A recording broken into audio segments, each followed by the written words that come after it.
Bonjour. L'oubli. Pourquoi est-ce qu'on oublie quand on s'incarne? Alors, on oublie quoi? Il peut y avoir effectivement une logique d'oubli des vies antérieures, par exemple. En même temps, pour revivre du nouveau, ça peut être pratique. Sinon, on peut avoir tendance effectivement à répéter les choses.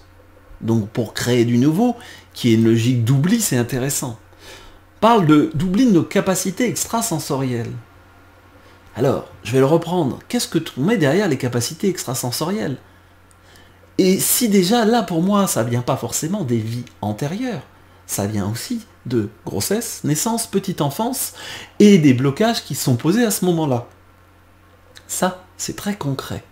Voilà. La plupart du temps, on est là-dessus. Pareil, notre connexion divine. On dit, j'oublie ma connexion divine. On l'a oublié. Alors, ne pas être incarné ne veut pas dire que vous êtes dans l'unité. C'est une petite nuance. Mais cet oubli, effectivement, au monde du divin, qu'est-ce qui se passe si tu étais pleinement conscience que, allez, ici, tu es juste dans une illusion, c'est une pièce de théâtre? Qu'est-ce qui se passe? Est-ce que tu vas vivre quelque chose? Et puis, pareil, si tu dis, mais en fait, c'est moi, c'est l'unité, quel jeu il y a? Il n'y a plus rien. Donc, à un moment donné, t'oublies. Et effectivement. Et c'est pareil de... Voilà, il y a vraiment ce côté entre aussi le forme, le sans forme. Et est-ce que j'oublie tout ça? Oui, pour pouvoir vivre pleinement l'expérience ici. Y compris d'ailleurs pour qu'il y ait une intensité d'expérience. Qu'il puisse y avoir une peur de la mort, qu'il puisse y avoir... Parce que l'idée, c'est qu'ici, on expérimente et on est dans l'expérience sur un autre niveau de densité. J'allais dire de matière. Ouais, de densité. Et c'est ça qui est intéressant. C'est ce niveau de densité, ce niveau de matière qui permet justement de créer de la diversité. D'ailleurs, personne me faisait la réflexion en disant « J'ai l'impression de savoir dans mes cellules, mais tourner en rond, tourner autour du pot, parce que j'ai oublié. » Est-ce que tu te remets à l'écoute de tes cellules, réellement? Est-ce que tu te remets à l'écoute de ton corps? Je trouve que la question est drôlement intéressante parce que, effectivement, il y a vraiment un côté intéressant. Si effectivement, tu as tout de manière immanente, tu te souviens de tout, ça va rester peut-être très dans ton mental.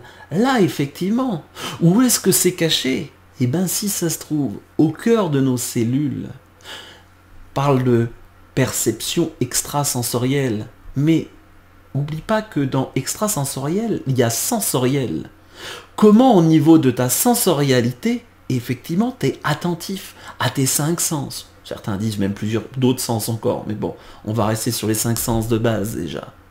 Eh bien, tu vas te rendre compte que à partir du moment où ça, c'est là, ça va être beaucoup plus riche, y compris sur les concepts, y compris sur les personnes qui me disent « Non, mais tu comprends, moi, je suis branché sur le subtil. » D'accord, mais est-ce que tu fais une synergie entre les deux?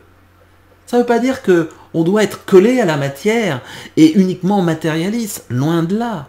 Mais pour réellement pouvoir incarner, vivre une spiritualité au quotidien, effectivement, cette part finalement d'oubli, cette part de descendre dans la matière, cette part de tout ce qui nous ramène au corps. Non mais tu comprends, tout va bien dans ma vie, à part je suis en souffrance. Tout va pas bien dans ta vie, tu es en souffrance. Je parle dans le corps. Peut être aussi en souffrance mentale, qui des fois d'ailleurs est bien pire que de la souffrance même physique. Mais s'il y a de la souffrance, c'est qu'à un moment donné, il y a quelque chose qui est peut-être pas en harmonie. Alors, attention, s'il y a de la souffrance récurrente et qui fait une boucle infinie, sortir aussi de l'illusion de « ma vie doit être absolument parfaite ». Le problème n'est pas la souffrance, et aussi l'attachement qu'on prête à. Et puis effectivement la récurrence, parce que là, ça veut dire quelque chose. Voilà, c'est... un morceau effectivement là-dessus. Je te souhaite et je vous souhaite tous une bonne et belle journée. Pense à t'abonner, à mettre un petit pouce, à partager et à très bientôt. Ciao ciao.